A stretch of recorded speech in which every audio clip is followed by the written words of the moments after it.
Laïkino, la rubrique cinématographique de l'Union des familles laïques. Avec Alain Defremont.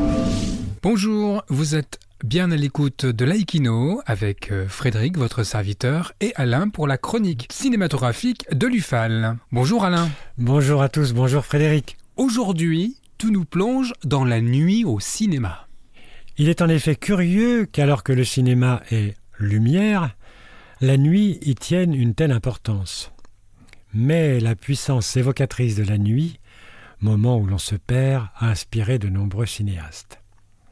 Parmi les grands classiques, rappelons-nous de La Nuit américaine de François Truffaut en 1973.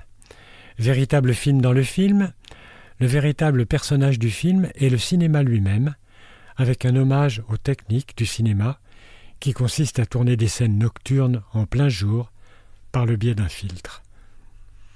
Plus ancien, puisque sorti en 1961, La Notte, la nuit, de Michelangelo Antonioni, reste aujourd'hui un des chefs-d'œuvre du cinéma italien.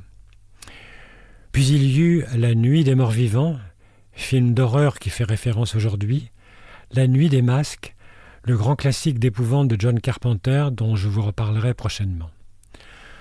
On reverra avec plaisir le film Les Passagers de la nuit, sorti en 1947, grand film noir hanté par le couple Lauren Bacall et Humphrey Bogart, dont Les Passagers de la nuit, sorti en 2020, n'est pas le remake, mais un très beau portrait d'une femme interprétée par Charlotte Gainsbourg.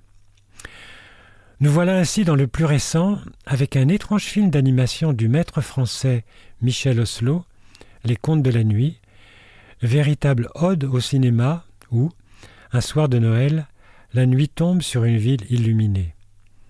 Dans un quartier sombre, un vieux cinéma vit ses dernières heures avant sa destruction, prévue 3 jours plus tard.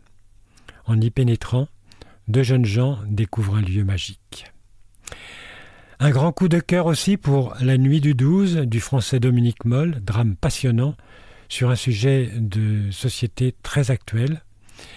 L'Adieu à la nuit d'André Téchiné qui nous replonge dans le problème des dérives sectaires. Et enfin, un film français méconnu qui remporta pourtant 2 Césars en 2019, La Nuit venue, sombre dans les 2 sens du terme, sombre drame. En attendant de nous retrouver, n'oubliez pas nos émissions de balado-diffusion sur laicidad.ufal.org ainsi que sur notre site ufal.org. Pensez aussi que nos activités ne sont possibles que grâce à vos dons et vos adhésions. C'était Frédéric et Alain sur Laïkino. À bientôt. C'était Laïkino, la rubrique cinématographique de l'Union des familles laïques. Retrouvez toutes nos rubriques Laïkino et l'ensemble de nos balados-diffusions sur lufal.org.